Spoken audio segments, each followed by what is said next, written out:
My angels. It's story time. How you doing today? Reminding Eve and this channel is in a pivot moment. I want to take a step back and just give to you the best practices for when we're in moments like this. And that is to lean into wisdom, to look for wisdom. And how many of you guys know that wisdom is not just like one prescriptive set of rules? Wisdom in its original source, which is the book of Proverbs, which we're going to read the first one here today, is full of wisdom that contradicts itself. All right. Wisdom is not woke. Wisdom is not a people pleaser. Wisdom does not have fear of man. The spirit of wisdom is one of the seven spirits of God, our creator. And we all have the same free will. We all have the same access to all the tools we need to live a good life. And I love that. The book of Proverbs has 31 days, which is interesting to match our days of the month.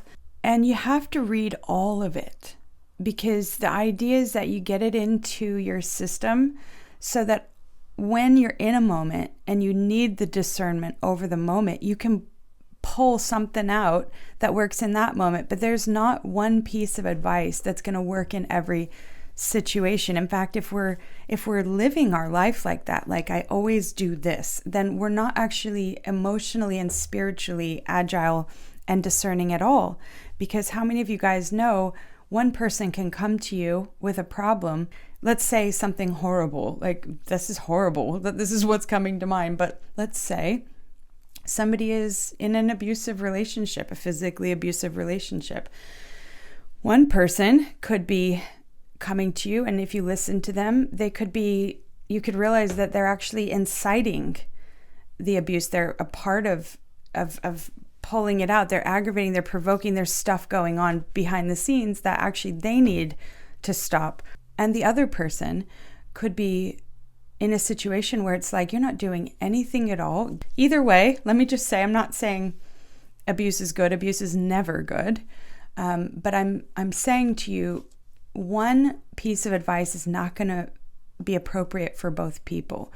So in that way, Proverbs is offering a buffet of wisdom, and then it's up to you to apply it how you want. The OG Solomonic source, which is 1200 to 900 BC, Proverbs 1, the Proverbs of Solomon, son of David, the king of Israel. By the way, Solomon was considered the wisest, the most handsome. Funny, it notes that he was also very beautiful.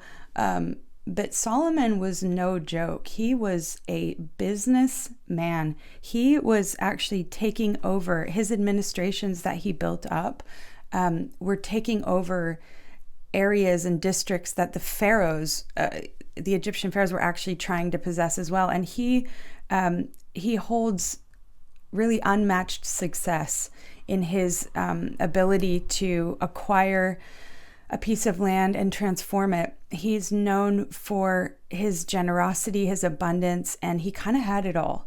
All right. He allegedly wrote these proverbs, and the actual spiritual principles that he's writing is what was driving all of those decisions, all of that abundance and growth. It doesn't matter what walk of life we're in, this stuff applies to everyone. The Proverbs are for gaining wisdom and instruction, for understanding words of insight, receiving instruction on how to be prudent, doing what is right and just and fair. And it says here that wisdom gives prudence even to the simple. And I love that about this, against the esoteric religions and practices of their time, which, again, you've got the kind of Jewish traditions, esoteric traditions, the Merkaba, which had to do with, and a lot of New Age practices do this too. It has to do with harnessing, meditating, and really, really entering into an energetic field. There is intention that has to be behind it. You have to be, what's the best word? let's just say that the most common, simple person would not get very far practicing the Merkaba. And maybe the average farmer doesn't have time to sit on a mat and harness the power of the chariot to go up to the fifth heavens. Do you know what I'm saying? That's what I love about the Judeo-Christian faith, but also Proverbs in particular. It's for everyone. You don't have to be smart. You don't have to come from a family of academics. You don't have to have already attained wealth and all of this. It says, I will make you wise, right? Even if you're simple or common, whatever. And it says here, even if you're young, wisdom gives knowledge and discretion to the young. And so wisdom doesn't discriminate how old someone is. I have 12, 14, and 16-year-olds who are wise beyond their years. And I love that. I love that for the next generation. Some of the greatest advice that I get sometimes is from my own kids. And it is beautiful that they can be honored for that, but also that they're learning how to navigate life. And you don't have to be older, okay? You have to want to know how to be wise. You have to want to learn how to do better, how to think better, and how to be better. So it says, the fear of the Lord is the beginning of knowledge, but fools despise wisdom and instruction. Two things in this one. I thought for a long time, what is the fear of the Lord? Because I don't like fear. Anybody here overcome a lot of fear, especially from religious paradigms where you think, I can't fear anyone anymore. It's so crippling. The fear of the Lord is different.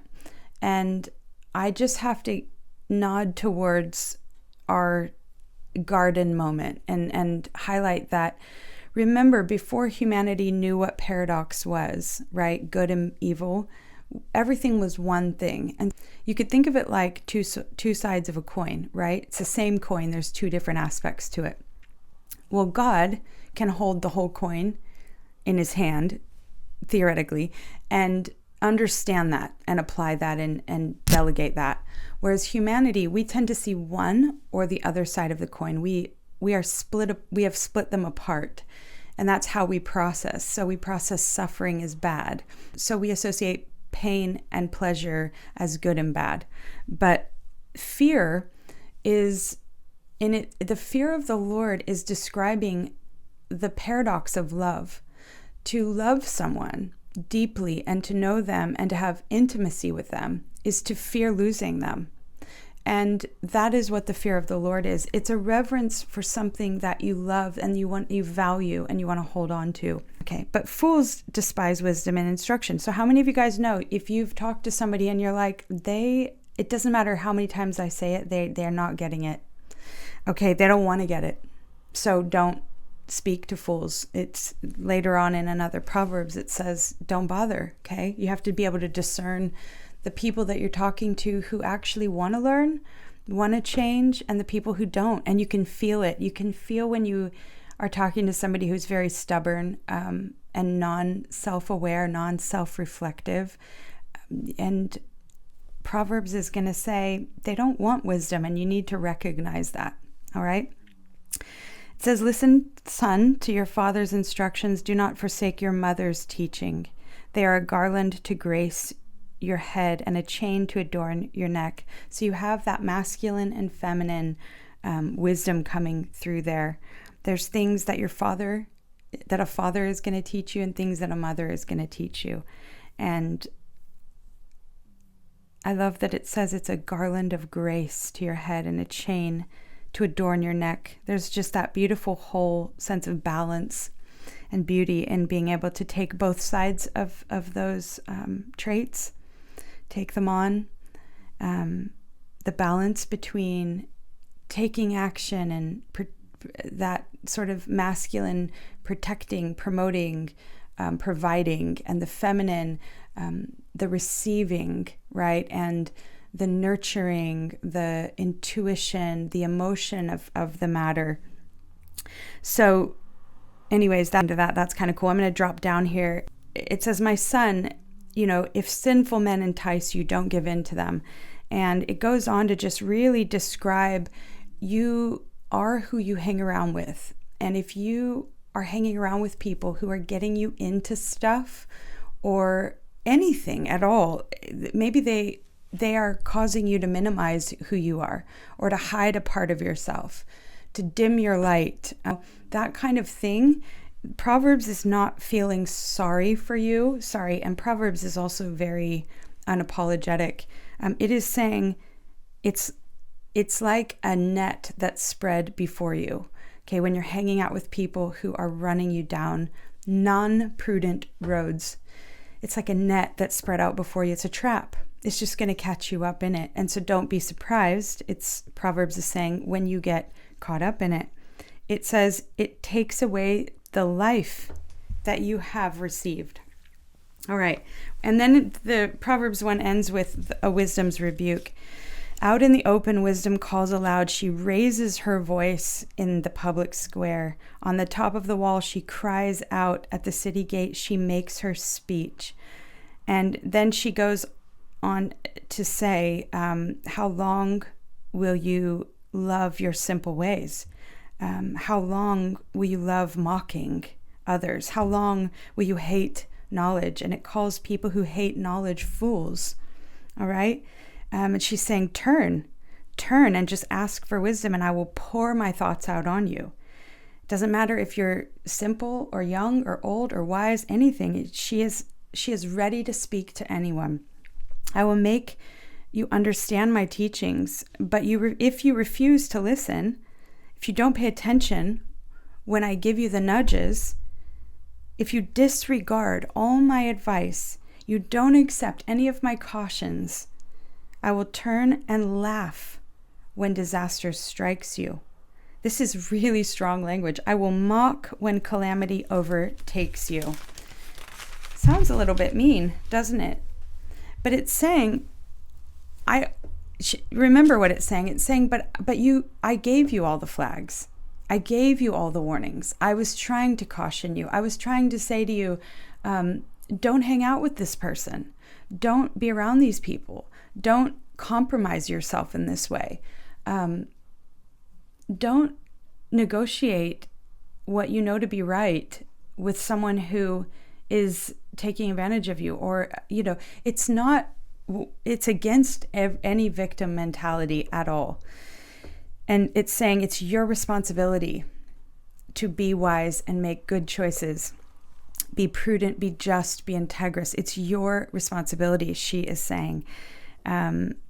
Then she says, if stuff happens, hello, you asked for that. You invited that in. I tried to tell you. And when it happens, I'm going to laugh because you are a fool. You're not learning your lessons. Wisdom doesn't discriminate. So it doesn't discriminate. All right. Wisdom is not woke. Wisdom is not a people pleaser. Wisdom does not have fear of man. The spirit of wisdom is one of the 7 spirits of God, our creator. And we all have the same free will. We all have the same access to all the tools we need to live a good life. And I love that. But it does say if we ignore wisdom, and we all do it from time to time. And that's why we're supposed to just keep reading and getting it in. Just keep practicing it. It's not a perfect practice. It's a daily practice. I'm just going to read the last part. After she says, I'm going to laugh at you, she says, you'll call to me, but I won't answer. You'll look for me, but you won't find me. Since you hated knowledge, since you did not choose to fear the Lord, since you would not accept my advice, you spurned my rebuke, they will eat the fruit of their ways and be filled with the fruit of their schemes. For the waywardness of the simple will kill them, and the complacency of fools will destroy them. But whoever listens to me will live in safety and be at ease without fear of harm. Whoever listens to wisdom will live in safety and be at ease without fear of harm. There's a protection to wisdom, and we want to crawl inside of wisdom and practice it every chance we get. So I'll leave you guys with this. What comes to my mind is that the spirit of wisdom, the wisdom that everybody's talking about, it has perfect boundaries. Wisdom is a perfect example of boundaries because she is just saying, your responsibility, your fruit, right? Your choice, your consequences. And that's a big pill to swallow. It is. It makes me a little uncomfortable to read it, to be honest, because I want to tell people it's always going to be okay, and myself, but the reality is we have to learn our lessons. And thankfully we have this. So I think I'm going to take a little journey through Proverbs to just give myself a moment with you guys to really make sure I'm ingesting knowledge while I reflect and steer my own ship. So I hope that something from that resonates with you. And I love you guys. We'll see you tomorrow. Have a good day.